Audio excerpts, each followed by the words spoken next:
Fine student, तो आज class में हम लोग 3 एडिटोरियल्स को कवर करेंगे, 29th, 38th and 31। First one देखो, New York Times versus chat GPT. अब जो जानते हो कि दुनिया में सबसे प्रतिष्ठित न्यूज़पेपर है न्यूयॉर्क टाइम्स, जानते हो ना, कई बार हम लोग उसका एडिटोरियल्स भी पढ़ चुके हैं।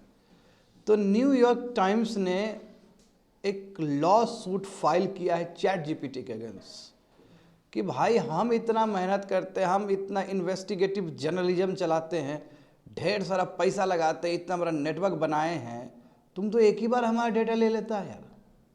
और जो लोग हमारे वेबसाइट पे विजिट करने के लिए आते हैं, अब तो हमारे वेबसाइट पे भी नहीं आएंगे क्योंकि तुम तो और ज़्यादा प्रिसाइज दे रहे हो इन्फॉर्मेशन। तो ये तो बहुत बड़ा नुकसान हो जाएगा हमारा, और इतना दिन का हमारा तपस्या है। इसलिए पहली बार दुनिया में इस लेवल पे लीगल बैटल हो रहा है तुम्हारा पेटेंट राइट्स का। तो ये एक अपने आप में बहुत खास बात है student.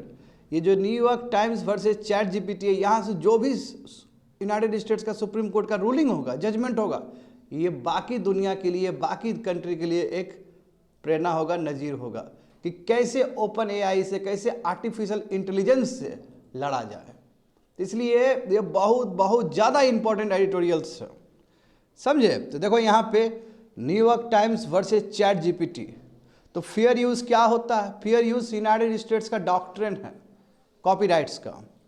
And fair dealing doctrine क्या होता है? तो फेयर डीलिंग डॉक्ट्रिन भारत का कॉपीराइट्स का एक डॉक्ट्रिन है। तो दोनों में क्या अंतर है? भारत में कॉपीराइट्स में क्या कमी है, किस तरह हम कॉपी कर सकते हैं ऑथर का लिखा हुआ एडिटोरियल्स को, राइटिंग्स को, ये सभी चीज़ बहुत अच्छे से बताया गया है। 30 देखो, डीकार्बनाइजेशन। हम हर समय बात करते हैं डीकार्बनाइजेशन करना है हमें, यानी कि रिन्यूएबल एनर्जी पे ज़्यादा ध्यान देना है, और जो कार्बन सेक्टर है, जैसे थर्मल पावर प्लांट है, उसको कम करते हुए जाना है, तभी कार्बन घटेगा, तभी कोल घटेगा। मैं ये रातों रात नहीं हो सकता है स्टूडेंट। यदि हम कोशिश करें या यदि हम प्रयास करें कि रातों रात हम कर ले, बहुत जल्दी कर ले, तो हमें बहुत ही नुकसान हो जाएगा। क्योंकि रिन्यूएबल एनर्जी में हमारा जो कैपेसिटी है वो इंडिजीनियस कैपेसिटी नहीं है, हमें बाहर से बहुत सारा सामान को इंपोर्ट करना पड़ता है। देखते हो जब सोलर मॉड्यूल्स मंगवाते हैं तो वहाँ पे चाइना का सबसे बड़ा दबदबा है। तो ऐसे परिस्थिति में यदि भारत सोचेगा कि हम बहुत जल्दी ट्रांजिशन कर ले, तो भारत का बहुत बड़ा नुकसान है। जब कोयला से कोयला पे काम होता है तो इससे स्टेट रेवेन्यू, सेंट्रल रेवेन्यू और रेलवे रेवेन्यू, तीनों सेक्टर को फ़ायदा हो रहा होता है कोयला से। अब तुम बोल रहे हो कि कोयला को डीकार्बनाइज करना है, तो इसे तो रेवेन्यू पे भी इम्पैक्ट पड़ेगा। तो हमें क्या करना चाहिए इस समय? तो बहुत खूबसूरत तरीके से लिखा गया है यहाँ पे, orderly decarbonisation of power sector from Indian perspective. तो भारत के पर्सपेक्टिव से डीकार्बनाइजेशन ऑर्डरली करना चाहिए, एक ही बार नहीं करना चाहिए, आराम से करना चाहिए। इतना आराम से करना चाहिए ताकि रिन्यूएबल एनर्जी भी हमारा वाइबल हो सके, और हम अपना कंट्री के अंदर इंडिजीनियस मैन्युफैक्चरिंग क्रिएट कर सके रिन्यूएबल एनर्जी में भी। आया समझ में ना? एंड लास्ट वन देखो, जल जीवन मिशन, हर घर नल से जल योजना। ये भी अपने आप में मैसिव सक्सेस है, जैसे स्वच्छ भारत मिशन हुआ था। और अभी तक बहुत ज़्यादा ही तुम्हारा वाटर टैप कनेक्शन, जो बोलते हैं tap water connection, specially rural India में बहुत ज़्यादा हो चुका। और इसमें देखो तेलंगाना स्टेट सबसे आगे है, सबसे ज़्यादा कनेक्शंस मिला है। और हमारा राज्य भी, हमारे राज्य में भी रूरल एरियाज़ में देखोगे तो बहुत सुंदर तरीके से, बहुत अच्छे से, है ना, कनेक्शंस करवाया गया है, कनेक्शन हुआ है। तो इसलिए देखो, Jal Jeevan mission is on its way to become a grand success, just like Swachh Bharat mission. आया समझ में ना? तो लेट्स स्टार्ट द क्लास। चलो पहला, हाँ हम आराम से ही लेंगे क्योंकि इसमें जो पहला और दूसरा जो एडिटोरियल्स, इनफैक्ट तीनों एडिटोरियल्स, बहुत ज़्यादा मटेरियल्स है इसके अंदर, और एक एक चीज़ समझने वाला चीज़ है student, specially New York Times versus chat GPT. तो देखो यहाँ पे 29, GS paper 3 science and technology, awareness in the fields of IT, space, computers, robotics, nano technology, biotechnology and issues relating to intellectual property rights. बिल्कुल, intellectual property rights, यहाँ से ये match करता है कंटेंट्स। तो मामला समझो होता क्या है। देखो, ओपन एआई सुने हो ना? ओपन एआई जो बहुत बड़ा कंपनी है ना, वही चैट जीपीटी चलाती है। चैट जीपीटी क्या है? तुम्हारा लार्ज लैंग्वेज मॉडल है। वो लार्ज लैंग्वेज मॉडल है जी। अब मैं बताता हूँ, सब पहले थोड़ा बेसिक समझो। ओपन एआई, और ओपन एआई में 49% जो शेयर है वो माइक्रोसॉफ्ट का है। माइक्रोसॉफ्ट का मालिक कौन है? Bill Gates. आ रहा है समझ में? यानी कि डायरेक्ट खुला चुनौती ये बिल गेट्स को है। बात समझे ना? तो open AI, open artificial intelligence ने प्रमोट किया है तुम्हारा चैट जीपीटी को। चैट जीपीटी क्या है? तुम्हारा लार्ज लैंग्वेज मॉडल है। लार्ज लैंग्वेज मॉडल का मतलब क्या है कि जितना उसमें कंटेंट्स भरते जाओगे उतना वो बेटर बनते जाए, क्योंकि आर्टिफिशियल इंटेलिजेंस का एफिशिएंसी पूरी तरीके से इस बात पर निर्भर करता है कि कितना उसके अंदर डेटा है। जितना उसके अंदर डेटा उतना वो बेटर होते चला जाएगा। अभी देखो, अभी स्पेशली हमें कुछ चीज़ ढूंढना होता है तो हम गूगल में जाते हैं और हम लोग वेबसाइट सर्च करते हैं, तो बहुत तरह का वेबसाइट आता है। जो भी वेबसाइट खोल के हमको मेहनत करना पड़ता है। एक वेबसाइट खोले तो पढ़े, फिर सेटिस्फाइड नहीं हो तो फिर दूसरा वेबसाइट खोल लिए, फिर वहाँ से थोड़ा कंटेंट्स निकालिए, वो सेटिस्फाइड नहीं हो तो तीसरा वेबसाइट पड़ा हुआ है। दुनिया भर का वेबसाइट है ना। बट चैट जीपीटी ऐसा नहीं है। चैट जीपीटी में कुछ भी इंफॉर्मेशन दोगे तो तुमको वेबसाइट खोलने की जरूरत नहीं है, वो अपने प्रिसाइज फॉर्म में आ जाएगा और वो सबसे बेस्ट होगा। और आने वाले समय में जिस हिसाब से चैट जीपीटी वर्क कर रहा है, लार्ज लैंग्वेज मॉडल जिस हिसाब से वर्क कर रहा है, आने वाले समय में ये ह्यूमन ब्रेन के बराबर हो जाएगा। सबसे सर्वश्रेष्ठ आपको मिलेगा और एक्यूरेसी भी 100% हो जाएगा। अभी तो यूपीएससी का सवाल ठीक से हल नहीं कर पाता है ओपन एआई, आने वाले समय में बहुत ज़्यादा एक्यूरेसी इसमें भी आ जाएगा। ओपन एआई फेल कर गया यूपीएससी एग्जाम, पता चला ना तुम लोग को? पिछले बार पूरा हल्ला था कि ओपन एआई से भी यूपीएससी एग्जाम नहीं निकलेगा। तो सच में ही नहीं निकलेगा, क्योंकि उसमें जो इन्फॉर्मेशन जो पूछता है वो पूछने का तरीका ही ऐसा है ना। हाँ, तो एक क्वेश्चन के अंदर ही बहुत सारा कॉन्सेप्ट है, तो कहाँ से होगा? मगर हाँ, ये है कि उसका जो प्रिसिशन है, उसका जो एफिशिएंसी है, विथ रेस्पेक्ट टू टाइम बढ़ेगा। क्यों? क्योंकि उसमें डेटा और फीड होगा।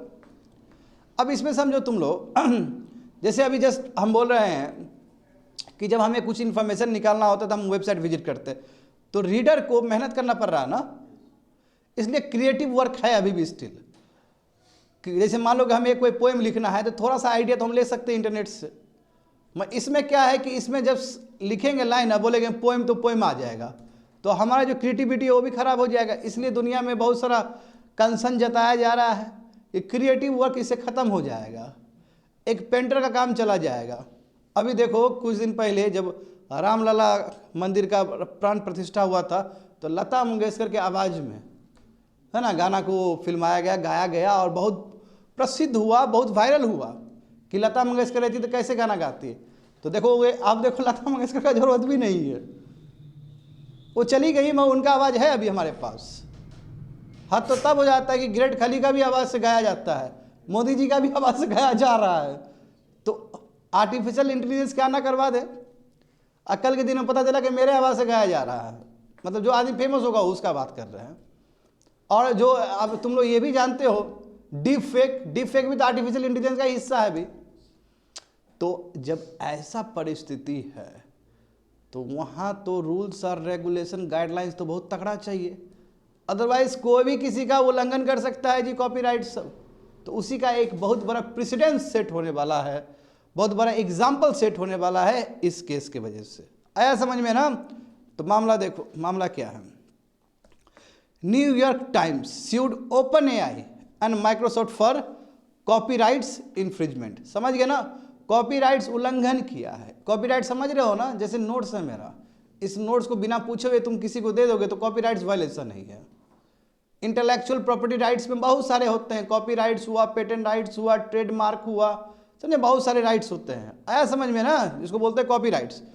तो न्यूयॉर्क टाइम्स ने OpenAI और माइक्रोसॉफ्ट को घसीटा है, कोर्ट में सू किया है कि तुमने कॉपीराइट्स का उल्लंघन किया। क्योंकि जानते हो, न्यूयॉर्क टाइम्स में पहले ही बोल चुका हूँ, न्यूयॉर्क टाइम्स दुनिया का सबसे प्रतिष्ठित न्यूज़पेपर है, समझे ना। बहुत पैसा खर्च करता है ये जो इंग्रेडिएंट्स बनाने में, समझे, ये न्यूज़ बनाने में, कंटेंट्स बनाने में लाखों करोड़ों खर्च करता है पैसा ये लोग, और इसका बहुत बड़ा टीम है। बताओ, इसका मेहनत एक बार में जीरो कर दे रहा है OpenAI, तो इन्फॉर्मेशन ले रहा है। और ज़्यादातर जो ओपन एआई इंफॉर्मेशन ले रहा है वो न्यूयॉर्क टाइम्स का ही ले रहा है, क्योंकि क्रेडिबिलिटी बहुत हाई है उसका। बात समझे। और कई बार ऐसा होता है स्टूडेंट कि ओपन एआई में लेट से चैट जीपीटी, वही ओपन एआई जो प्रमोट कर रहा है chat GPT, large language model, chat GPT में कुछ इन्फॉर्मेशन गलत है और वो लिया गया कहाँ से, न्यूयॉर्क टाइम्स से लिया गया। तो न्यूयॉर्क टाइम्स में सही था, वो वहाँ से लिया गया तो फिर थोड़ा गलत भी हो सकता है ऊपर नीचे कर।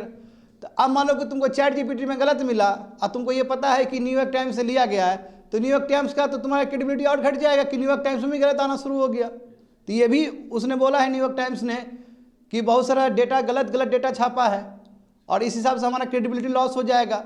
जो लोग विजिट करते हैं हमारे वेबसाइट को, अब हमारे वेबसाइट को विजिट नहीं करेंगे, इससे हमारा बहुत बड़ा मार्केट पे नुकसान पड़ेगा। तो ये तो बहुत बड़ा क्षति हो जाएगा। और ऐसे भी जानते हैं हम लोग कि यूनाइटेड स्टेट्स में बहुत सारे ऑथर्स ने लिखा भी है, ओपन लेटर भी लिखा है कि हमारा क्रिएटिव वर्क खत्म हो जाएगा। तो बात समझो यहाँ पे, तो New York Times lawsuit alleged that its content, इसका कंटेंट क्या किया, लार्ज लैंग्वेज मॉडल्स ने यूज़ किया ट्रेनिंग के लिए, ट्रेन करने के लिए, ताकि आर्टिफिशियल इंटेलिजेंस और बेटर काम कर सके। एंड जेन एआई सिस्टम, वही आर्टिफिशियल इंटेलिजेंस सिस्टम।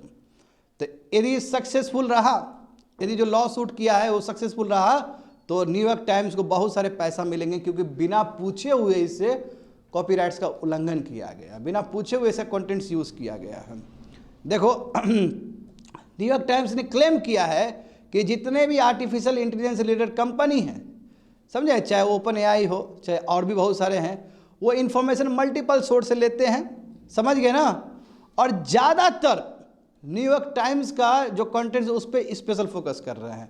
तो इससे क्या हो रहा है, इससे बिना परमिशन का, बिना पेमेंट का उसका कंटेंट्स यूज़ कर रहा है। और ये बहुत बड़ा नुकसान है। क्यों? क्योंकि जर्नलिज्म के लिए ह्यूज इन्वेस्टमेंट चाहिए होता है। तो इतना मेहनत, इतना बड़ा नेटवर्क, इन्वेस्टिगेटिव जर्नलिज्म, उस सब को जीरो कर दे रहा है ये। इसलिए न्यूयॉर्क टाइम्स में और ये सही क्लेम है स्टूडेंट, ये मैं सही क्लेम कहूँगा। बात समझे ना, ये एकदम राइट क्लेम है। तो देखो अब देखो यही होगा, थर्ड नंबर पॉइंट देखो इससे क्या होगा कि जो रीडर्स है, पहले जो न्यूयॉर्क टाइम्स वेबसाइट विजिट करता था वो अब नहीं करेगा। और जब विजिट नहीं करेगा तो जो न्यूयॉर्क टाइम्स का वेबसाइट को जो एडवर्टीजमेंट मिलता था, जो इसका मार्केट वैल्यू था, जो इसका सब्सक्रिप्शन रेवेन्यू था, वो सब धक्का में चला जाएगा। तो जाहिर सी बात है, बेचारा आवाज़ उठाया तो सही आवाज़ उठाया है, ये आ रहा है समझ में ना। ये बाबू केवल यूनाइटेड स्टेट्स का बात नहीं है, हमारा भारत के लिए भी उतना ही इक्वली इंपॉर्टेंट है। हमारे भारत में सबसे प्रतिष्ठित न्यूज़पेपर कौन सा? हिंदू है ना, द हिंदू है। कल के दिन में हिंदू के साथ हो जाए तो, और वही रहा है हिंदू के साथ भी लोग कर ही रहे हैं, मगर इंडिया में लॉ उतना कठोर नहीं है जितना होना चाहिए। मैं यहाँ से एक पूरा दुनिया के लिए एक बहुत बड़ा मैसेज जाएगा, क्योंकि ओपन एआई या आर्टिफिशियल इंटेलिजेंस तो बजवर्ड है अभी का। डीप फेक देखो ना, है ना, रश्मिना मंडाना वही नाम है उनका। हाँ, तो ये कुछ दिन पहले डीप फेक हुआ था, अब पकड़ाया ना वो कुछ दिन पहले, और कुछ दिन पहले पकड़ाया है वो आदमी। तो अब देखो यहाँ पे ये समझो, कंप्लेंट में ये भी बात है कि एआई हेलुसिनेशन का भी बात है। एआई हेलुसिनेशन का मतलब क्या होता है कि गलत इन्फॉर्मेशन छाप देना। गलत इन्फॉर्मेशन छाप दोगे और कहो कि न्यूयॉर्क टाइम्स आया है, तो न्यूयॉर्क टाइम्स का क्रेडिबिलिटी भी लॉस हो जाएगा। बात समझे ना। तो यहाँ पे देखो, ये सिस्टमैटिक थेफ्ट, कोड मिसयूज है, समझे ना। अब यहाँ पे देखो क्या है कि इससे पहले भी लॉ सूट हुआ है फाइल, क्योंकि यूनाइटेड स्टेट जाना जाता है ये सब चीज़ के लिए। मगर पहले इतना बड़ा नहीं हुआ था जितना बड़ा इस बार हो रहा है। तो पहले देखो एआई सर्विस के अगेंस्ट हुआ था, क्योंकि वेब कंटेंट ना वो मतलब बिना पूछे हुए ना वो भी यूज़ कर रहा था। बहुत सारा एआई जो आर्टिफिशियल इंटेलिजेंस कंपनी है वो भी बहुत बिना पूछे हुए वेब कंटेंट को यूज़ कर रहा था, समझे। तो बहुत सारे ऑथर्स ने इसलिए ओपन लेटर लिख के बोला कि गलत किया है, चोरी किया है। इनफैक्ट देखो 2 ऑथर ने अपना ओपन लेटर साइन किया, बोला कि हमारा जो काम है, हमारा जो वेब है, हमारा जो वर्क है, वो वर्क एआई कंपनी चुरा रहा है, इसलिए कंपनसेशन मिलना चाहिए। बहुत सारे देखो आईटी प्रोफेशनल ने भी ओपन एआई को सू किया, क्योंकि आईटी प्रोफेशनल क्रिएटिव ब्रेन है। हाँ, जो आईटी जानते हो ना, इंफॉर्मेशन टेक्नोलॉजी वाले जो इंजीनियर लोग हैं, वो क्रिएटिव ब्रेन है। वो नए चीज़ सॉफ्टवेयर बना रहे हैं, वेब बना रहे हैं, समझ रहे हो ना, सॉफ्टवेयर नए चीज़ बना रहे हैं, वो तो एक ही बार झटके से ले रहा है ओपन एआई। तो आईटी प्रोफेशनल ने भी सिमिलरली सू किया है। समझे, ओपन एआई को किया है, माइक्रोसॉफ्ट को किया है, गिटहब को किया है, ये सब बड़े बड़े कंपनी है दुनिया का जो आर्टिफिशियल इंटेलिजेंस पे बेस्ड है। तो देखो, मैं ये पहली बार यूनाइटेड स्टेट्स मीडिया हाउस ने इस लेवल पे, एक तो न्यूयॉर्क टाइम्स बहुत प्रतिष्ठित और ओपन एआई भी उतना ही प्रतिष्ठित, क्योंकि ओपन एआई ने बहुत कम समय में बहुत बड़ा मार्केट कैपिटलाइज वो किया है, समझे ना, तभी तो 49% माइक्रोसॉफ्ट का अपना वो शेयर है उसमें। तो ये लड़ाई बड़ा लड़ाई है, एक New York Times versus big tech your open AI. तो इसलिए हम कह सकते हैं कि ये पहली बार यूनाइटेड स्टेट्स में इस लेवल पे बैटल होने वाला है, लीगल बैटल होने वाला है। ओपन एआई का क्या आर्गूमेंट है, देखो इसमें समझने वाला चीज़ है स्टूडेंट, बहुत सारा समझने वाला चीज़ है। ओपन एआई, अब तो बात जाएगा तो ओपन एआई भी तो कुछ बोलेगा। तो ओपन एआई ने ये बोला कि देखिए, जो भी हम कॉपी राइट्स कर रहे हैं, यानी कि जो भी हम कॉन्टेंट्स यूज़ कर रहे हैं, और हमें कॉन्टेंट्स तो यूज़ करना ही चाहिए। जैसे कोई भी न्यूयॉर्क टाइम्स कुछ भी लिखा, तो इसका मतलब थोड़ी कि वो वहीं पे रहना चाहिए, उसका असर सोसाइटी पे पड़ना चाहिए ना।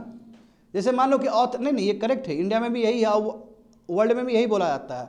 मतलब लाइन देखो, लाइन थोड़ा थिन लाइन है। अब थिन लाइन का मतलब कि यहाँ पे समझो स्टूडेंट, जैसे हम भी तो तुमको पढ़ा रहे हैं हिंदू का ही लिखा हुआ चीज़, तो हम कहाँ कॉपीराइट्स उल्लंघन कर रहे हैं? ये जो पढ़ा रहे थे हिंदू में ही लिखा हुआ चीज़ है ना।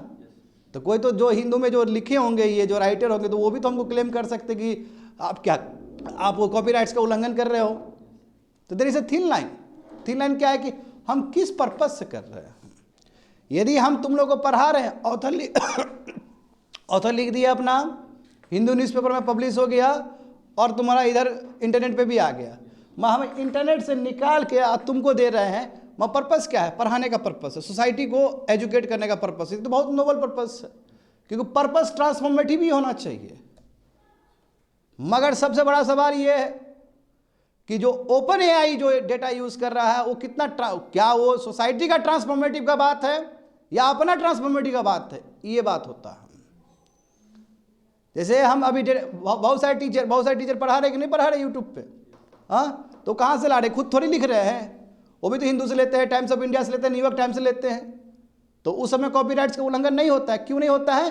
क्योंकि जो भी कंटेंट्स यूज किया जा रहा है वो ट्रांसफॉर्मेटिव पर्पस के लिए किया जा रहा है, सोसाइटी को एजुकेट करने के लिए किया जा रहा है, और वही तो होना चाहिए। अब मान लो कोई ऑथर लिखता है, और वो ऑथर के साथ ही सिमट के चला जाए, तो क्या फायदा उसका लिखने का? वो इन्फॉर्मेशन सोसाइटी में पहुंचना चाहिए ना। तो ओपन एआई भी कुछ ऐसा ही बोल रहा है कि हम जो भी कॉपीराइट्स, जो भी हम कंटेंट्स ले रहे हैं जनरल आर्टिफिशियल इंटेलिजेंस को ट्रेन करने के लिए, वो हमारा ट्रांसफॉर्मेटिव पर्पस के लिए है, और ये फेयर यूज़ के अंदर आता है। अब फेयर यूज़ भी डॉक्टर यूनाइटेड स्टेट्स का कॉपीराइट्स का भी थोड़ी देर में बताऊंगा मैं। आया समझ में ना? तो देखो क्या पहले, इससे पहले हुआ था यूनाइटेड स्टेट्स में, तो बिल्कुल यूनाइटेड स्टेट्स में पहले भी हुआ था। गूगल देखो, गूगल को बहुत पहले चैलेंज मिला था। गूगल ने क्या किया स्टूडेंट कि मिलियंस ऑफ बुक्स का ना वो डिजिटल बना के वो रख लिया। मैं सुप्रीम कोर्ट ने, वहाँ का सुप्रीम कोर्ट ने बोला कि अब हम ये केस को फिर वापस नहीं लेंगे, ठीक है, गूगल कर सकता है। हम पहला केस समझ गए ना, क्योंकि अभी देखो ना गूगल में क्या नहीं है, किताब मिल जाएगा ना गूगल में। हाँ, तो इस चीज़ को लेके वो पहले बार एक बार हुआ था, तो बोला कि नहीं, अब हम वो हम स्वीकार नहीं करते, गूगल जो कर रहा है ठीक ही कर रहा है। हाँ, एक नैपस्टर केस हुआ था बहुत पहले, 20-25 साल पहले का केस है। और ये तुम्हारा peer to peer file sharing था, यानी कि peer to peer file sharing जानते हो, जैसे हम फाइल शेयर कर रहे हैं तुमसे, हाँ, that's called peer to peer file sharing. तो इसने क्या किया था कि गलत तरीके से ना, अनलॉफुल तरीके से फाइल शेयरिंग सर्विस को वो किया था, मतलब दूसरे से लिया था, दूसरे से कॉपी किया था। तो इस पर हालांकि अब नेस्टर अब रहा नहीं, बहुत पहले ही ख़त्म हो गया ये, मगर गूगल तो अभी भी है। तो लॉ सूट कई महीने में यूनाइटेड स्टेट में हो चुका है, मगर ये वाला जो लॉ सूट है वो बड़ा है। तो एक तो गूगल का और एक नेस्टर का, समझे ना? आगे देखो तो ये फेयर यूज़ क्या है यूनाइटेड स्टेट्स लॉ, ये फेयर, क्योंकि देखो अभी ओपन एआई ने भी फेयर यूज़ का बोला है ना, फेयर यूज़ किया है। तो फेयर यूज़ में ऐसा क्या दिया गया है, क्योंकि हर कोई बोलता है कि फेयर यूज़ कर रहे हैं। तो फेयर यूज़ में देखो आपको ना 4 क्राइटेरिया से गुजरना पड़ता है। ये तुम्हारा यूनाइटेड स्टेट्स का कॉपीराइट्स एक्ट है, और उसमें सेक्शन 107 में बहुत अच्छे से लिखा गया है 4 टेस्ट। 4 टेस्ट से यदि गुजरेगा तभी हम कह सकते हैं कि कॉपीराइट्स का उल्लंघन नहीं हुआ है, अदरवाइज कहीं पे भी फंसता है तो कॉपीराइट्स का उल्लंघन हुआ है। तो नंबर 1 देखो, वही जो मैं तुम लोग को बोल रहा था, पर्पस क्या है। जैसे मान लो न्यूयॉर्क टाइम्स ने कुछ छाप के दिया, अपना वेबसाइट में लिखा है, न्यूयॉर्क टाइम्स से ओपन एआई कंटेंट्स कॉपी कर रहा है, किस पर्पस, इंटेंट क्या है। जैसे देखो मैं भी कॉपी कर रहा हूँ हिंदू न्यूज़पेपर से, टाइम्स ऑफ इंडिया से, लाइफ मिनट से, दुनिया भर के न्यूज़पेपर से मैं भी कॉपी करके तुम लोगों को पढ़ाता हूँ। सही बात है कि नहीं है, बताओ। मैं किस पर्पस से कर रहा हूँ, पढ़ाने के लिए, एजुकेट करने के लिए, यही ना पर्पस है मेरा। हाँ, तो मेन बात वही है कि पर्पस क्या है और उसका कैरेक्टर क्या, क्या यूज़ कैसे किया जा रहा है उसको। यदि ओपन एआई न्यूयॉर्क टाइम्स का कंटेंट्स को कॉपी करके सोसाइटी में ट्रांसफॉर्मेटिव चेंज लाना चाहता है तो वेलकम है, मगर यदि ओपन एआई न्यूयॉर्क टाइम्स का कंटेंट कॉपी करके अपना बिजनेस क्रिएट करना चाहता है तो वो वेलकम नहीं है। नंबर 1 समझ गए। दूसरा देखो, nature of the copyrighted work, कैसा नेचर है। यानी कि मान न्यूयॉर्क टाइम्स तो दुनिया का सबसे प्रतिष्ठित न्यूज़पेपर है और बहुत क्रिएटिव है। जैसे मान लो कि कोई दुनिया भर का पैसा लगाया, इतना पैसा इन्वेस्ट किया और बहुत ही क्रिएटिव वर्क उसने डिजाइन किया, क्रिएटिव वर्क बनाया, और उसको तुम एक ही बार झट से उसको कॉपी कर दिए। उल्लंघन किया कि नहीं किया ओपन एआई ने? कि कितना, यदि बहुत ज़्यादा क्रिएटिव वर्क है तो आप कॉपी नहीं कर सकते हो। नंबर 2 कि नेचर ऑफ द कॉपीराइट, यानी कि is it highly creative? Of course, क्यों? क्योंकि न्यूयॉर्क टाइम्स है ही उतना अच्छा। तो न्यूयॉर्क टाइम्स का लिखा हुआ हर कंटेंट से बाबू न्यूयॉर्क टाइम्स का कॉपी किया था दूसरे न्यूज़पेपर के लिए। इतना प्रतिष्ठित न्यूज़पेपर है दुनिया का न्यूयॉर्क टाइम्स। तीसरा देखो, हाँ, the amount used in this case weather open AI using all of New York times content, हाँ वेरी इंपॉर्टेंट। क्या न्यूयॉर्क टाइम्स में जो जो लिखा है सबको कॉपी किया है या फिर थोड़ा कम या फिर हल्का कॉपी किया है? यदि मान लो कि न्यूयॉर्क टाइम्स का सभी चीज़ को कॉपी कर दिया, ये तो बहुत बड़ा उल्लंघन है। जैसे एग्जाम्पल देखो, अभी हम तुमको पढ़ा रहे हैं, तुमको लगता है कि सेम इसी तरह आया होगा? नहीं आया इस तरह, उसमें बीच में बहुत कुछ होगा, उसको छांट दिया गया, उसको हटा दिया गया, और जो सबसे क्रिस्प है वो मैं तुमको बता रहा हूँ, और उसमें और भी बहुत सारा चीज़ ऐड करके। तो मैंने ऑथर का टोटल चीज़ तो नहीं चोरी किया, टोटल चीज़ तो कॉपी नहीं किया मैंने। तो वही बोला है कि कितना आप उसको कॉपी कर रहे हो, क्या ऑथर का समूचा चीज़ को कॉपी कर रहे हो या थोड़ा छोटा वाला हिस्सा को कॉपी कर रहे हो? तो देखो और न्यूयॉर्क टाइम्स ने क्लेम कर ही दिया है कि सब जरा कॉपी कर रहा है, मेरा कॉपी कर रहा है, तो यहाँ पे भी ओपन एआई फंसेगा। आया समझ में ना? चौथा नंबर देखो, और हाँ, जब कॉपी कर रहा है न्यूयॉर्क टाइम्स का, तो क्या न्यूयॉर्क टाइम्स का मार्केट के ऊपर असर पड़ रहा है? तो बिल्कुल असर पड़ेगा। क्यों? उसका सब्सक्रिप्शन घट जाएगा, उसका एडवर्टीजमेंट जो आ रहा था वेबसाइट में वो कम हो जाएगा। तो ये चारों टेस्ट का देखोगे ना, तो चारों टेस्ट में मुझे जो नज़र आता है यहाँ से ओपन एआई फेल करते हुए नजर आ रहा है।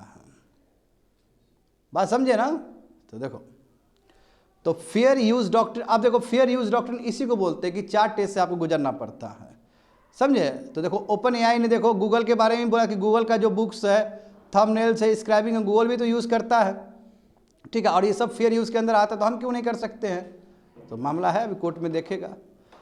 अभी ये नंबर 1 हो गया, fair use of United states copyrights. Number 1 trips, याद है ना? ट्रिप्स और ट्रिम्स WTO का ये मैकेनिज्म है। तो ट्रिप्स क्या है? तुम्हारा इंटेलेक्चुअल प्रॉपर्टी राइट से रिलेटेड है, तुम्हारा है ना? इंटेलेक्चुअल प्रॉपर्टी राइट से रिलेटेड जो WTO में रूल्स और रेगुलेशन है, उसमें भी यही चीज़ लिखा गया है जो तुम्हारा यूनाइटेड स्टेट्स का है। उसका आर्टिकल 13 देखोगे तो उसमें यही बोला गया है कि आप जब कॉपी कर रहे हो कोई भी चीज़, तो जो राइट होल्डर है, जो ऑथर है, उसका जो इंटरेस्ट है वो खत्म, वो प्रिजुडिस नहीं होना चाहिए, मतलब उसको नुकसान नहीं होना चाहिए। यानी कि कोई राइटर लिख दिए तो राइटर का समूचा चीज़ कॉपी नहीं कर रहे, हम कुछ ही चीज़ ले रहे हैं ताकि एक क्रिएटिव वर्क हम भी कर सके। यानी कि बिना पूछे हुए आप राइटर का कंटेंट्स ले सकते हो, मगर राइटर का जो वैल्यू है, राइटर का जो क्रिएटिव वर्क है, उसको बिना चैलेंज किए हुए, उसको बिना अंडरमाइन किए हुए। देखो जाहिर सी बात है, ऑथर अपना लिखते हैं, तो ऑथर जब लिखते हैं तो हम क्रिटिसाइज कर ही नहीं सकते हैं, प्रशंसा कर सकते, क्रिटिसाइज कर सकते हैं, उसमें क्या बुरा चीज़ है? मैं इसका मतलब ये नहीं कि 100% ही वही चीज़ कॉपी करके हम तुमको दें। तो ये भी आर्टिकल 13 में लिखा गया है, देखो अच्छे से समझो। वहाँ पे article 13 requires member to confine limitation और exception to exclusive rights to certain special cases which do not conflict with the normal exploitation of the work and do not unreasonably prejudice the legitimate interest of the right holder। बात समझे नहीं कि जो right holder author है उसके interest को harm नहीं होना चाहिए। और बहुत सारे सटन केस में आप कॉपी कर सकते हो, मत ध्यान रखना। मैं ये भी थिन लेयर है, यहाँ पे एक थिन लेयर है बाबू। तो किस हिसाब से आप कॉपी करोगे? कॉपी आप कर रहे हो तो उसका ट्रांसफॉर्मेटिव इंपैक्ट पड़ना चाहिए सोसाइटी पे। बस मैं कई बार ट्रांसफॉर्मेटिव इंपैक्ट के आर में आप क्या एक बिजनेस मॉडल क्रिएट कर रहे हो, जो कि ठीक नहीं है। तो ये दोनों कन्वेंशन, चाहे यूनाइटेड स्टेट्स का कॉपीराइट्स का बात हो, चाहे ट्रिप्स का, ये दोनों चीज़ WTO में मान्यता है दोनों का, समझे। या फिर हम एक तुम्हारा और भी कन्वेंशन है, देखो बर्न कन्वेंशन कहते हैं। बर्न कन्वेंशन में वही चीज़ लिखा गया है जो ट्रिप्स में लिखा गया है। तो मैं फिर से करेक्ट करूं, ट्रिप्स और बर्न कन्वेंशन, ये दोनों कन्वेंशन को WTO में मान्यता मिला है। और जितने भी मेंबर नेशंस है, जो मेंबर कंट्रीज है WTO का, वो दोनों चीज़ को फॉलो करते हैं। आर्टिकल 13 ऑफ ट्रिप्स को भी फॉलो करते हैं और बर्न कन्वेंशन को भी फॉलो करते हैं। बर्न कन्वेंशन सेम है, ट्रिप्स वाला ही है, देखो वही चीज़ है, सेम है। बात समझ गए ना? तो व्हाट अबाउट इंडिया, भारत का क्या? तो भारत में हमारा भी है, हमारा फेयर डीलिंग एक्सेप्शन है स्टूडेंट, यानी कि हम ले सकते हैं हम डेटा ले सकते हैं, समझे ना। हम भी डेटा, देखो India does not have a broad exception like, हाँ यूनाइटेड स्टेट्स तरह हमारे पास नहीं है।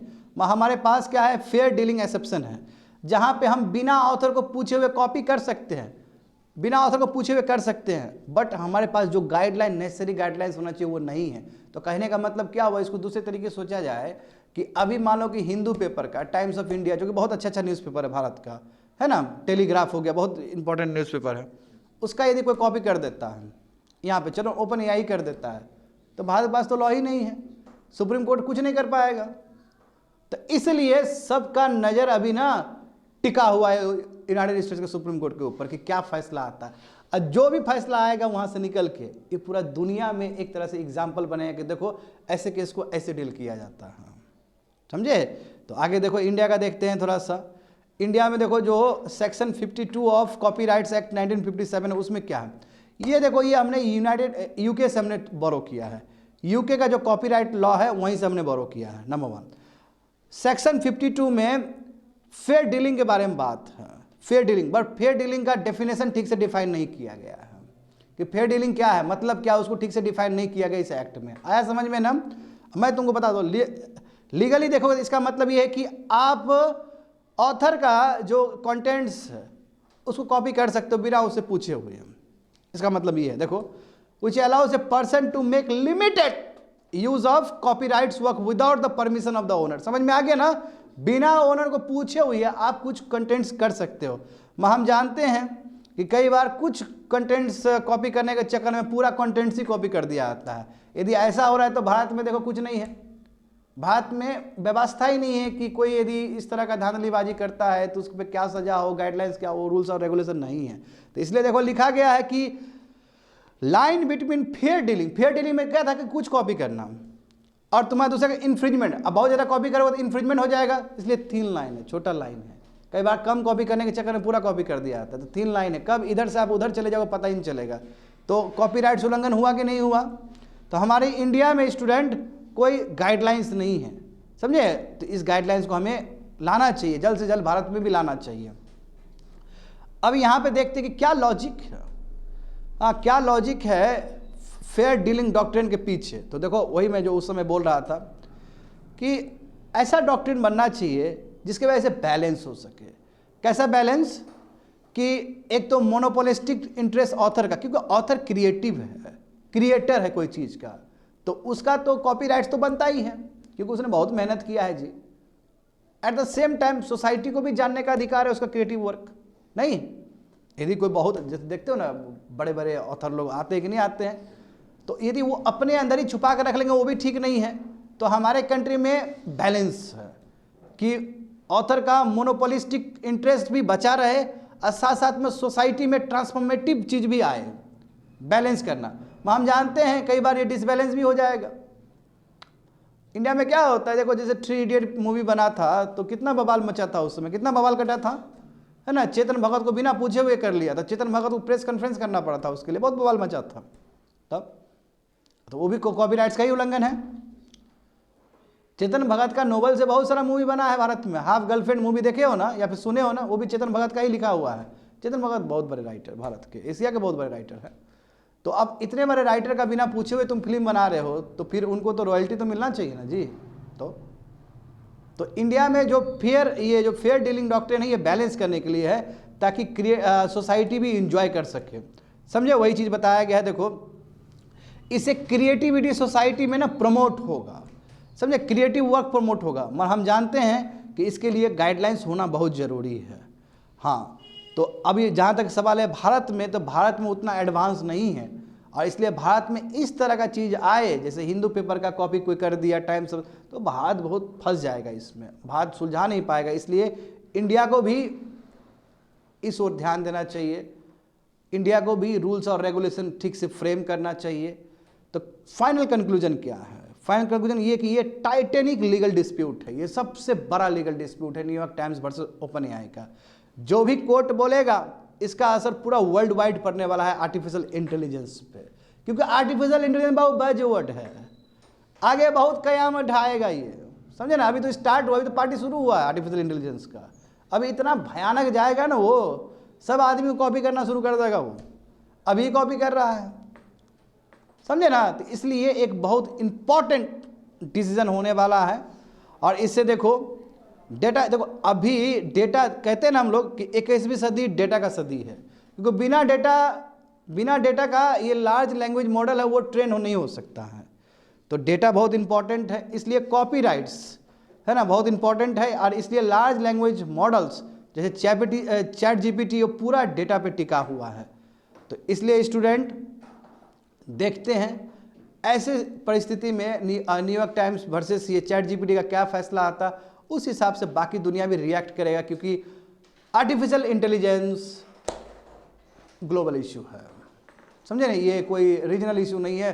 जैसे साइबर सिक्योरिटी देखते हो ना, ग्लोबल इशू है, टेररिज्म ग्लोबल इशू है, बिटकॉइन ग्लोबल इशू है, तो सिमिलरली ये भी आर्टिफिशियल इंटेलिजेंस भी तुम्हारा ग्लोबल इशू है। आया समझ में ना? चलो आगे बढ़ो। हाँ, 30 नंबर देखो, GS पर tree ecology and environment conservation, environmental pollution and degradation, environmental impact assessment, ये भी हिंदू पेपर में आया था 23 जनवरी को। तो देखो मामला क्या है। हाँ, जैसे कि मैंने कहा है कि डीकार्बोनाइजेशन, वो भी क्या है, ऑर्डरली करना है, आराम से करना है जी। रिन्यूएबल एनर्जी ये रातों रात नहीं, टाइम लगेगा। एक तो जस्ट ट्रांजिशन होना चाहिए आपका, जस्ट ट्रांजिशन सुने हो ना? अरे भाई, जो लोग इन्वॉल्व होंगे थर्मल पावर प्लांट में, तो उसको पहले ट्रेनिंग देकर तब ना रिन्यूएबल एनर्जी में शिफ्ट करोगे, नहीं तो उसका फिर लाइवलीहुड खत्म हो जाएगा, उसका रोजी रोटी खत्म हो जाएगा। इसलिए ट्रांजिशन भी हो तो जस्ट ट्रांजिशन हो, सभी चीज़ का ध्यान करते हुए। देखो अब हमने क्या क्या किया अभी तक क्लाइमेट से लड़ने के लिए, हाँ हमने क्या क्या किया अभी तक, वहाँ पे ध्यान दो। फॉसिल फ्यूल जो सब्सिडी हम लोग दे रहे थे, उसमें हमने 76% हमने रिड्यूस किया फ्रॉम फाइनेंशियल ईयर 14 to 22, यानी कि ये लगभग 8 साल में हमने 76% हमने रिड्यूस किया। अच्छी बात है, क्योंकि फॉसिल फ्यूल में आप सब्सिडी, केरोसिन तो लगभग खत्म ही हो गया है, जान रहे हो ना, लगभग केरोसिन खत्म हो गया। कुछ स्टेट में दिया जाता है, अदरवाइज सेंटर की तरफ से तो पूरा खत्म है, और एक्सेप्शनल केस में दिया जाता है, बहुत कम हो गया है। हाँ, हमने ये भी बोला ना कि हमारा जो रिन्यूएबल पावर जनरेशन कैपेसिटी वो 2030 तक हम क्या करेंगे, ट्रिपल करेंगे। इसी बार देखो हमने प्लेज लिया था, सही बात है ना। इसी बार देखो ना, ये जो दिल्ली डिक्लेरेशन हुआ था G20 में, G20 में भी यही बात हमने रखा था। नंबर 2, नंबर 3 देखो अभी भी स्टिल, अच्छा बताओ इधर देखो, इधर तो तुम लोग तो पढ़ा हुआ है इतना, अभी भी कोयला से कितना इलेक्ट्रिसिटी प्रोड्यूस होता है कंट्री में, बताओ तो। हाँ, 70 to 75% है ना। 12% तुम्हारा हाइड्रो से, वाटर से, 6% तुम्हारा उससे विंड से, 6% सोलर से, और 2 से 3% तुम्हारा न्यूक्लियर से, याद होना चाहिए। तो अभी भी तो देखो 70 to 75% आपका कोयला से ही इलेक्ट्रिसिटी जनरेट हो रहा है। कैसे कर दोगे ट्रांजिशन इतना जल्दी? नहीं होने वाला है। अभी देख रहे हो ना चाइना में कितना ज़्यादा कोयला अभी भी जलता है वहाँ पे। तो ये भी इंपॉर्टेंट चीज़ है। अभी भी देखो ना, वही बोल रहा है कि अभी भी 100 gigawatt on most days of the year, अधिकतर दिन में 100 गीगावाट तुम्हारा ये कोयला से ही जलता है, और तुम्हारा पूरा इंडिया में इलेक्ट्रिसिटी प्रोड्यूस होता है। तो इतना महत्व है कोयला का अभी भी स्टिल। तो जब हम चाहते हैं कि हम डिकार्बनाइज करें, तो उसके लिए हमें बहुत कुछ करना पड़ेगा स्टूडेंट।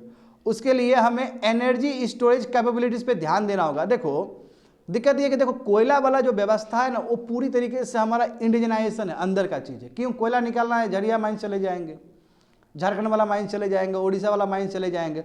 और जब निकालेगा तो स्टेट को भी फायदा होगा, सेंटर को भी फायदा होगा, रेलवे को फायदा, क्योंकि रेलवे सब ज़्यादा पैसा जो कमाता है ये कोयला को ही वो इधर उधर करके कमाता है, जो सबसे बड़ा फ्राइट उसका है।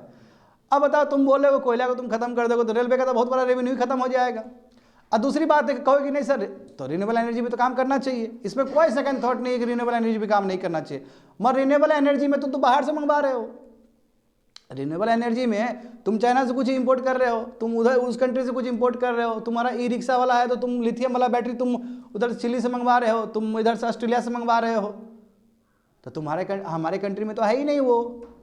तो पीएलआई के अंदर ये भी तो सोचा गया था ना, प्रोडक्शन लिंक इंसेंटिव था ना तुम्हारा पीएलआई के अंदर, तो उसमें ये बोला गया था कि कैसे हम जो हमारा रिन्यूएबल एनर्जी है उसका इकोसिस्टम कैसे डेवलप करें, इंडिजनाइजेशन कैसे करें, क्योंकि बिना इंडिजनाइजेशन किए हुए ये हमारा सौदा बहुत घाटा नुकसान पड़ेगा, मतलब बहुत बड़ा नुकसान हो जाएगा, क्योंकि कोल बहुत बड़ा इकोनॉमी है भारत का और रिन्यूएबल एनर्जी भारत का बहुत बड़ा इकोनॉमी नहीं है, हम बाहर पे डिपेंडेंट है। हाँ, क्लाइमेट के लिए बहुत अच्छी बात है, मगर क्लाइमेट के साथ साथ हमें लाइवलीहुड भी तो देखना पड़ेगा, सेंटर का रेवेन्यू भी तो देखना पड़ेगा, स्टेट का रेवेन्यू भी तो देखना पड़ेगा, रेलवे का भी तो रेवेन्यू देखना पड़ेगा।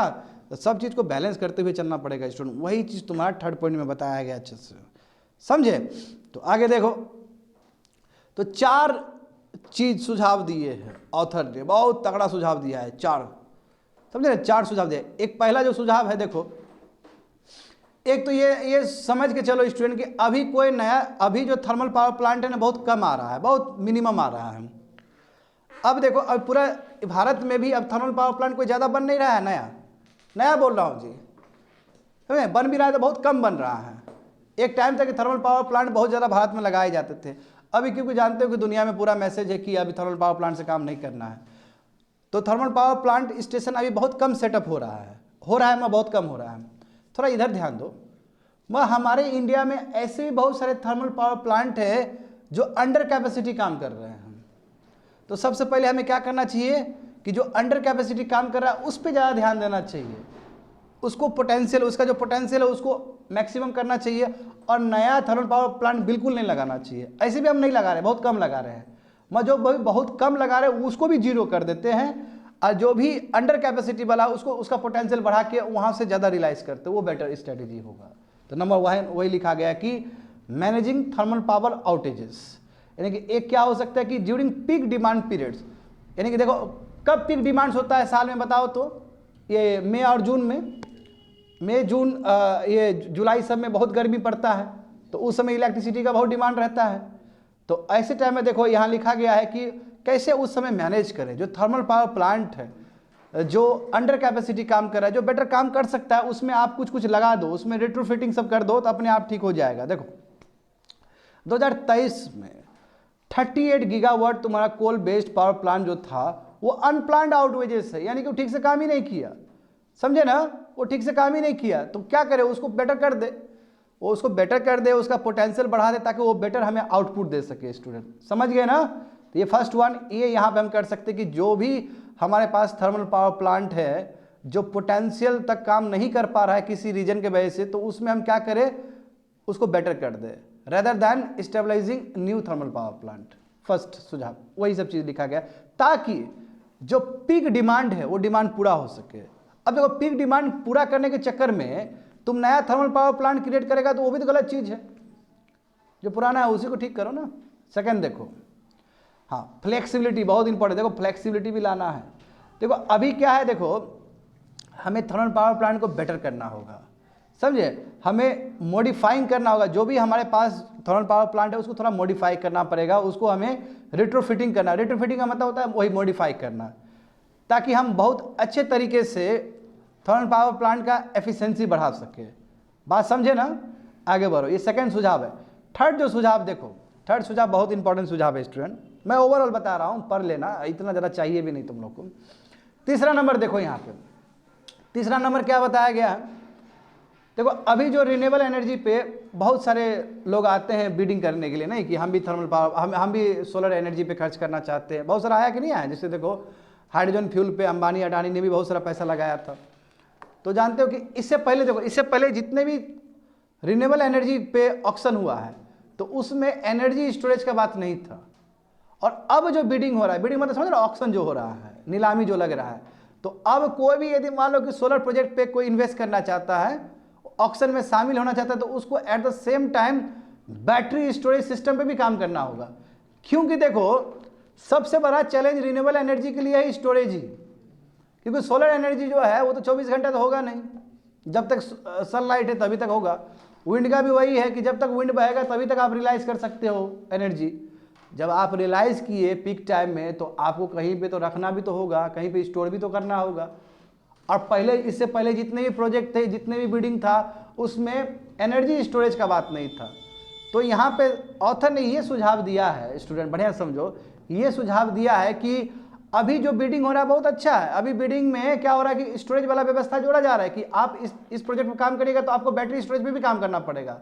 Eight the same time author ने ये बोला है कि जो पिछले बार हो गया, जो पहला जो बिल्डिंग हो गया जहाँ पे बैटरी स्टोरेज का बात नहीं था, वहाँ पे भी सरकार को या कंपनी को थोड़ा इंसेंटिवाइज करके वहाँ पे भी बैटरी स्टोरेज वाला चीज़ जोड़ देना चाहिए, क्योंकि बैटरी स्टोरेज वाला इकोसिस्टम डेवलप होना बहुत जरूरी है। और यदि भारत का अपना व्यवस्था हो तो और बढ़िया है, तो और बड़ा इकोनॉमी क्रिएट होगा। आया समझ में ना, ये थर्ड पॉइंट में लिखा गया, बढ़िया से समझ लेना। आगे देखो चौथा नंबर देखो, तो सरकार देखो PLI scheme, production link incentive है ना। PLI स्कीम के अंतर्गत देखो लगभग 19,000 करोड़ सोलर मैन्युफैक्चरिंग को दिया है सरकार ने। और देखो उसमें हाँ, इससे तुम्हारा क्या होगा कि अब सरकार ने क्यों दिया ये बताओ ना, ताकि हमारे इंडिया में सोलर वाला व्यवस्था क्रिएट हो सके। अभी भी वर्ल्ड में देखोगे तो सोलर मॉड्यूल सब में सबसे बड़ा चाइना का कंट्रोल है ना, है ना। जो क्योंकि जानते हो सोलर मॉड्यूल्स वो बहुत अलग अलग फेज से गुजरता है, और उसमें पहला फेज सेकंड फेज देखोगे तो चाइना आगे है सबसे, क्योंकि सोलर टेक्नोलॉजी में बहुत आगे है चाइना। तो देखो यहाँ लिखा गया, इससे क्या होगा कि बहुत सारे जॉब क्रिएट होंगे, है ना, क्योंकि इंडिया में यदि मैन्युफैक्चरिंग इकोसिस्टम बनेगा तो बहुत सारे जॉब्स क्रिएट होंगे, ये फायदा होगा।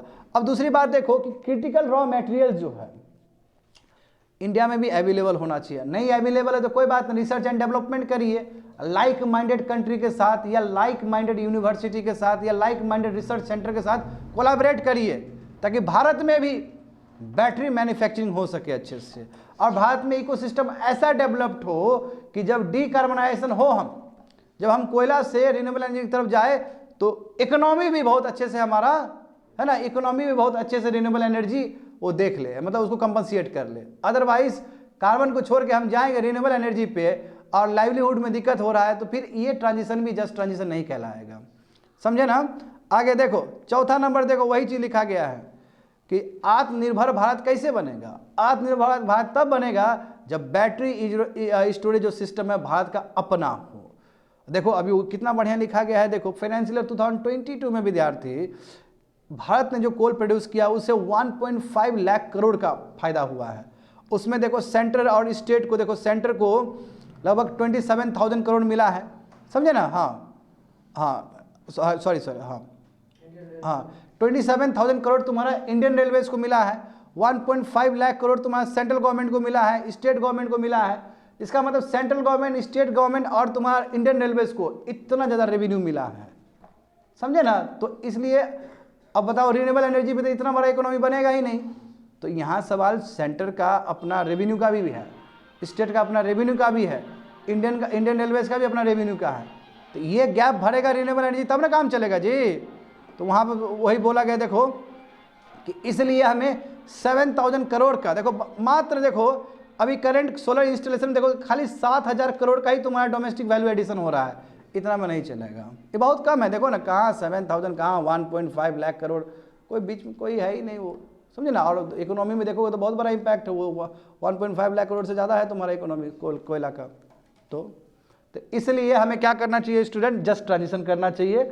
हमें पूरा बैटरी स्टोरेज सिस्टम भारत में डेवलप करना चाहिए, लाइक माइंडेड कंट्री के साथ कोलैबोरेशन करना चाहिए एंड सो ऑन। आगे देखो लास्ट वन देखो 31 GS paper 2 social justice and governance, welfare scheme for vulnerable sections of the population by the center and the states and the performance of these schemes, mechanisms, laws, institutions and bodies constituted for the protection and betterment of this vulnerable section। ये भी Hindu paper में आया था 25 जनवरी को। तो देखो Jal Jeevan mission अभी तक लगभग कह सकते हो कि 75%, 70 से लेकर 75% रूरल हाउस होल्ड में इसने वाटर कनेक्शन दे दिया है। बड़ी बात है ना। और जानते हो कि ज़्यादातर रूरल एरियाज ही है भारत में, तो यदि 70 से लेकर 75% रूरल एरियाज में पेनिट्रेट कर गया ये योजना, तो ये भी ह्यूज सक्सेस है। देखो लगभग 14 करोड़ रूरल हाउस होल्ड को टैप कनेक्शन से जोड़ा गया।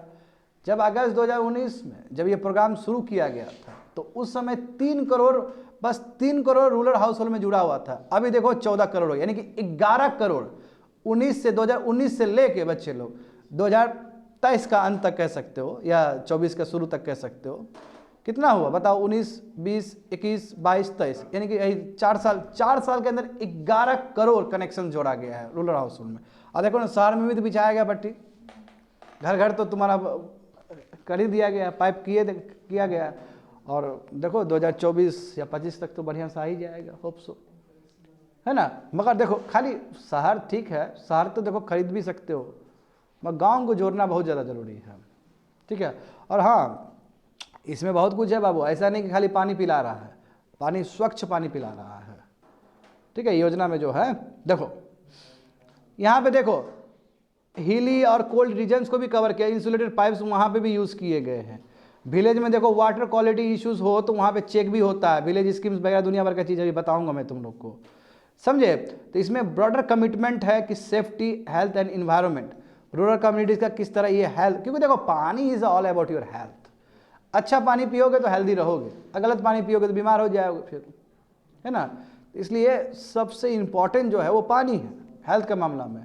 अब गलत पानी पीने के बाद क्या होता है जानते हो, है ना, डिसेंट्री हो जाएगा, वो फिर पेट का प्रॉब्लम, दुनिया भर का चीज़। यहाँ पे देखो तो क्या ये तुम्हारा जल जीवन मिशन में कितना वाटर देने का बात है। देखो हर एक प्रत्येक घर को 55 litres per capita per day, यानी कि 55 लीटर प्रत्येक आदमी को मिलेगा, समझे। और यही जो योजना है इसी को हम बोलते हैं हर घर नल से जल। कब तक पूरा होना चाहिए? 2024 तक। इसमें देखो, हाँ जी, मैं इसका बात कर रहा हूँ, रूरल इंडिया का बात कर रहा हूँ मैं, ठीक है। अर्बन का बात नहीं कर, अर्बन का भी चलाया है मैं, पहले रूरल। टोटल जो प्रोजेक्ट है जल जीवन मिशन का कितना है? 3.6 लाख करोड़ है। सेंटर कितना दे रही है? लगभग 2 लाख करोड़ दे रही है। बाकी कौन देगी? स्टेट देगी। नॉर्मल स्टेट के लिए कितना है? 50:50 रेशियो। और जो स्पेशल स्टेट्स है, कुछ नॉर्थ ईस्टर्न स्टेट है जहाँ पे इंफ्रास्ट्रक्चर का प्रॉब्लम है, तो वहाँ पे 90:10 का होगा, जो कि हम लोग जानते हैं कि यही योजना में होता है, ऐसा ही कुछ होता है। यूटीज के लिए तो जानते हो 100% सेंटर ही देगी। पैसा कहाँ से आएगा? तो देखो ऐसा नहीं कि एक्स्ट्रा पैसा नहीं आ रहा है, एमजी नरेगा का फंड यूज़ किया जाएगा। 15th फाइनेंस कमीशन में ग्रांट दिया गया था ना पंचायती राज इंस्टीट्यूशन को, उसका पैसा यूज़ किया जाएगा। स्वच्छ भारत मिशन जो ग्रामीण है तो उसमें बहुत सारा पैसा दिया जाएगा ना भारत सरकार के द्वारा, तो वो भी पैसा यहाँ पे यूज़ होगा। डिस्ट्रिक्ट मिनरल डेवलपमेंट फंड है कि नहीं है, वहाँ से यूज़ होगा। CSR फंड है, जानते हो ना, कॉर्पोरेट सोशल रिस्पॉन्सिबिलिटी। और लोकल डेवलपमेंट जो फंड है तुम्हारा, ये MP लैड सब होता है ना, MP लैड, ये MP सबका होता है, लोकल एरिया डेवलपमेंट फंड, ये सब पैसा वहाँ पे खर्च होंगे। तो अच्छी बात है। देखो, और किसके अंदर है? तुम्हारा national rural drinking water programme है ये, समझे ना। सबको एक साथ कर दिया गया इनटू जितने भी अभी तक जो चल रहे थे वाटर से रिलेटेड, सबको एक साथ करके जल जीवन मिशन कर दिया गया है। आगे देखो स्टूडेंट, तो आखिर कैसे हम कैसे कह सकते हैं कि बहुत अच्छा वर्क कर रहा है? पानी समिति सुने हो ना, पहले भी बताए हैं कभी, village water and sanitation committee, इसी को बोलते हैं पानी समिति। पानी समिति क्या है? तुम्हारा ग्राम पंचायत का एक हिस्सा है, सब कमेटी है, और यही मैनेज करेगा, ऑपरेट करेगा, मेंटेन करेगा ड्रिंकिंग वाटर कि ग्राउंड लेवल पे, यानी ग्राउंड लेवल पे वाटर कैसे दिया जा रहा है, कैसे सप्लाई हो रहा है, तो उसको देखने का जो अथॉरिटी है कौन है? पानी समिति है। अब पानी समिति कौन है? तुम्हारा विलेज पंचायत का एक सब कमेटी है, और इसमें 50% महिला हैं स्टूडेंट, और वही 50% महिला ही वही लोग क्या करेंगे? विलेज एक्शन प्लान को तैयार करेगी, यानी कि विलेज में कहाँ कहाँ होना चाहिए, पानी कहाँ से आ सकता है, क्या क्या बनना चाहिए, वो सब चीज़ महिला ही करेगी। और जो 50% अदर्स होंगे, तो देखो उसमें भी उसमें भी SC ST कम्युनिटी से आएंगे बहुत सारे, सब वो भी समझे ना, वो नीचे का वो भी किया गया है। सोसाइटी का जो तुम्हारा वो है, कह सकते हो, जो कास्ट का जो है चीज़ है, उसको भी रखा गया है, एक तरह से रिप्रेजेंटेशन नीचे भी दिया गया है, अलग अलग कास्ट को भी है। देखो यहाँ पे जो विलेज एक्शन प्लान है, ठीक है, उसमें वही बताया कहाँ पे सप्लाई होगा, ग्रे वाटर मैनेजमेंट कैसे होगा, ऑपरेशन कैसे होगा, मेंटेनेंस कैसे होगा, तो टोटल विलेज ये पानी समिति देखेगा। ठीक है, उसमें पानी समिति में 50% केवल महिला ही हैं। तो इसलिए बहुत ही अच्छा योजना है स्टूडेंट। आगे देखो, Jal Jeevan mission towards emulating the success of Swachh Bharat mission, यानी कि स्वच्छ भारत मिशन जिस हिसाब से सक्सेसफुल हुआ है बिल्कुल उसी लाइन पे जल जीवन मिशन भी कैरी कर रहा है, बढ़ रहा है। इसमें क्या क्या चीज़ है देखो, तो लगभग अभी भारत में 1 लाख कनेक्शन डेली दिए जा रहे हैं, 1 लाख कनेक्शन डेली हो रहा है भारत में। जितने भी बन रहे हैं एसेट सब जियो टैग्ड होगा, यानी कि इंटरनेट पे आ जाएगा वो, ठीक है। आप पता कर सकते हैं इस घर में हो गया, तो डेटा सब आपका इंटरनेट पर रहेगा, सरकार के पास रहेगा। नंबर 1, जो भी मेन सदस्य होगा उसका आधार कार्ड से वो तुम्हारा लिंक्ड हो जाएगा। नंबर 2, तीसरा क्या है, एक डैशबोर्ड होगा, समझे, एक डैशबोर्ड क्रिएट किया जाएगा, कितना मिशन, डैशबोर्ड था ना वही वेबसाइट वगैरह सब, ठीक है। उसमें बताया जाए कहाँ कहाँ तक मिशन पहुंचा और कितने वाटर टैप कनेक्शन बचा हुआ है, वो सभी चीज़ तुमको प्रोग्रेस पता चल जाएगा। डिस्ट्रिक्ट लेवल तक का मैं बात कर रहा हूँ कि हमारे बेगूसराय में कहाँ कहाँ तक पहुंचा, वो इस तरह का डैशबोर्ड वेबसाइट बनेगा। चौथा नंबर देखो, ये मिनिस्ट्री ऑफ जल शक्ति, जानते हो नोडल एजेंसी है ये, और यही तुम्हारा स्टेट्स और यूटीज को भी बोलेगा कि आप इंप्लीमेंट करो, ऊपर से निर्देश देगा स्टेट्स और यूटीज को भी। 5 नंबर देखो, ये बहुत इंटरेस्टिंग है। अब सबसे बड़ी बात है, वाटर देना बड़ी बात नहीं है, क्वालिटी वाटर देना बड़ी बात है, क्योंकि वाटर क्वालिटी होना चाहिए। तो तभी तो हम चापाकल से नहीं पीते हैं पानी, बाहर से मंगवाते हैं, क्वालिटी वाटर के वजह से ही मंगवा रहे हैं जी, यही ना एकमात्र रीजन है ना। तो क्वालिटी वाटर देखो, बहुत सारे लैब में जाएंगे, टेस्टिंग होगा वहाँ पे, समझे। 5 विलेजर्स स्पेशली वुमेन को इसमें तुम्हारा ट्रेन किया जाएगा, समझे, कि कैसे टेस्ट किया जाए, वो ट्रेनिंग, महिला को ट्रेनिंग मिलेगा वहाँ पे। इतना ही नहीं स्टूडेंट, जहाँ जहाँ से सोर्स होगा, जहाँ जहाँ से पानी लिया जाएगा, वहाँ पे बैक्टीरियोलॉजिकल कंटेनमेंट है या नहीं है वो भी तुम्हारा साल में 2 बार चेक होगा। केमिकल पैरामीटर्स क्या, वो साल में 1 बार चेक होगा। तो यानी कि प्रॉपर चेकिंग मैकेनिज्म भी है वहाँ पे, समझे, वो बढ़िया से चेक भी किया जाएगा। कई बार होता है ना, पानी आ रहा है, शुरू में तो पानी अच्छा आया, बाद में कंटामिनेटेड पानी आ रहा है, बहुत गंदा कर रहा है। कई बार तो पानी में ब्लीचिंग पाउडर डाल देता है, तो पीने योग्य तो नहीं रहता है, ब्लीचिंग पाउडर चला गया तो। हाँ, तो वही तो मैं बोल रहा हूँ। तो यदि डाल भी रहा है तो लिमिट, ह्यूमन बॉडी कितना तक कंज्यूम कर सकता है, सब कुछ देखते हुए। अब ऐसा नहीं कि ब्लीचिंग पाउडर से सब कीड़ा मकोड़ा खत्म हो जाएगा, तो डाल के तुम शरीर का भी तुम कीड़ा मकोड़ा खत्म कर दोगे तो वो भी ठीक नहीं है, क्योंकि शरीर में कीड़ा मकोड़ा भी तो चाहिए। शरीर का जो बैक्टीरिया है बाबू बहुत हार्मफुल है, पता है ना। हाँ सॉरी, हार्मफुल बोले, यूजफुल है। अरे बाप रे। देखो, तो नोबेल लॉरिएट डॉक्टर माइकल ने क्या बोला है, देखो डॉक्टर माइकल ने कहा है कि जी देखिए, सेब वाटर देने से ना जो शिशु का जो डेथ हो रहा है वो बहुत घट सकता है, लगभग 30% घट सकता है। तो यानी कि प्रॉपर सैनिटेशन हो, प्रॉपर वाटर व्यवस्था हो, तो बहुत सारे जो बच्चों का मृत्यु हो रहा है, इन्फेंट मोर्टेलिटी है, वो घट सकता है, समझे। 25% तुम्हारा अंडर 5 ईयर्स जो डेथ हो रहा है वो घट सकता है। देखो हमारे इंडिया में कितना चाइल्ड डेथ एनुअली हो रहा है, समझ गए ना। WHO ने भी इस बात को माना है कि 4 लाख डायरियल डेथ हो रहा है, वही डिसेंट्री की वजह से डेथ हो रहा है, उस चीज़ को बचाया जा सकता है यदि सेफ वाटर दिया जाए तो। और देखो जल जीवन मिशन से कितना इकोनॉमिक सेविंग कितना हो सकता है, $101 बिलियन, यानी कि भारत का करेंसी में कहा था 8.37 लाख करोड़। बोलो सर कैसे बचेगा, अरे जब हम बीमार होंगे तो हॉस्पिटलाइज होंगे तो वहाँ पे भारत सरकार का पैसा जाएगा, राज्य सरकार का पैसा जाएगा।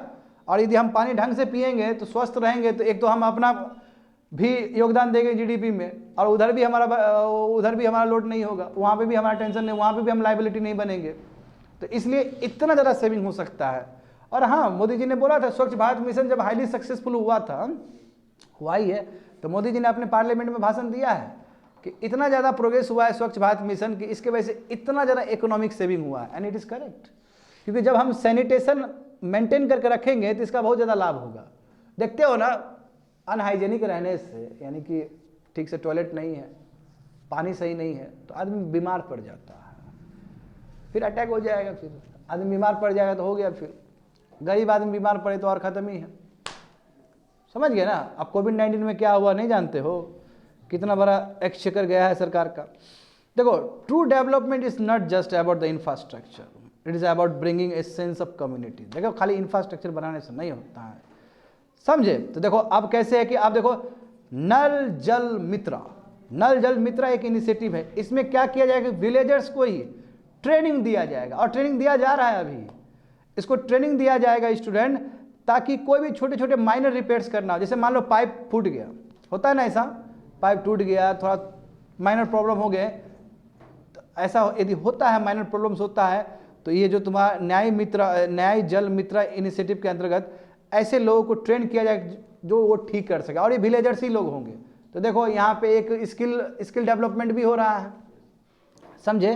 देखो 5.29 lakh village water and sanitation committee है, यानी कि पानी समिति अभी तक कॉन्स्टिट्यूट कर लिया, यानी 5 लाख, सोच रहे हो ना, 5 लाख अभी तक पानी समिति बन चुका है, बहुत बड़ी बात है। देखो 5 लाख विलेज एक्शन प्लान हो चुके हैं। विलेज एक्शन प्लान कौन करेंगे? जो पानी समिति में जो 50% जो महिला होगी वो करेगी, ठीक है। लगभग 23 लाख वुमेन, 23 लाख महिला ये ट्रेनिंग ले चुकी है कि कैसे वाटर को टेस्टिंग किया जाए, ये सब चीज़ में निपुण हो चुकी है वो लोग। तो हम कह सकते हैं कि ये भी एक महिला सशक्तिकरण है। जुड़ रही है, डिसीजन में जुड़ रही हो, लिख देना है बाबू, नंबर उठेगा, समझो बात को। तो यहाँ पे भी देखो जल जीवन मिशन से एम्प्लॉयमेंट, जानते हो एम्प्लॉयमेंट पोटेंशियल भी बहुत ज़्यादा है, देखो इससे बहुत जॉब क्रिएट होगा। हाँ, ट्रांसपेरेंसी एंड एफिशिएंसी, देखो अब इसमें क्या है कि देखो वाटर क्वालिटी पैरामीटर्स, ये भी तो हम एडवांस टेक्नोलॉजी वही लैब वगैरह से टेस्ट कर रहे हैं। हम बोले ना बैक्टीरियोलॉजिकल कंटामिनेशन है कि नहीं, ये साल में 2 बार चेक होगा। केमिकल पैरामीटर्स क्या है, साल में 1 बार चेक होगा। तो ये अच्छी बात है कि जो वाटर मिल रहा है, वाटर जो मिला है वो कंप्रोमाइज वाटर नहीं होना चाहिए। लास्ट वन देखो, तो ये बहुत ही, मिनिस्ट्री ने कहा है कि बहुत ही proactive water quality management information system है, यानी कि बहुत अच्छे तरीके से। कितने देखो नीचे देखो, यहाँ पे लगभग 2000 लैब्स भारत में हैं जहाँ पे टेस्टिंग वगैरह होगा, समझे ना। 2023 और 24 में लगभग 46 लाख वाटर सैंपल्स टेस्ट किए गए हैं लेबोरेटरीज में, जो अपने आप में दिखाता है, और सब डिजिटलाइज करके तुम्हारा दे दिया, डैशबोर्ड सब में दे दिया गया है। तो इसे क्या है कि हम मॉनिटर भी बहुत अच्छे से कर सकते हैं और हम जान सकते हैं कि कितना प्रोग्रेस हुआ है, वाटर क्वालिटी क्या है, कहाँ दिक्कत है, हम अपना कंप्लेंट भी कर सकते हैं। तो ये बहुत ही अच्छा, ये हम कह सकते हैं कि सिटीजन सेंट्रिक प्रोग्राम है, जिसमें सिटीजन भी क्या कर रहा है, तुम्हारा अपना, हाँ ना, पार्टिसिपेट कर रहा है। That's it, complete.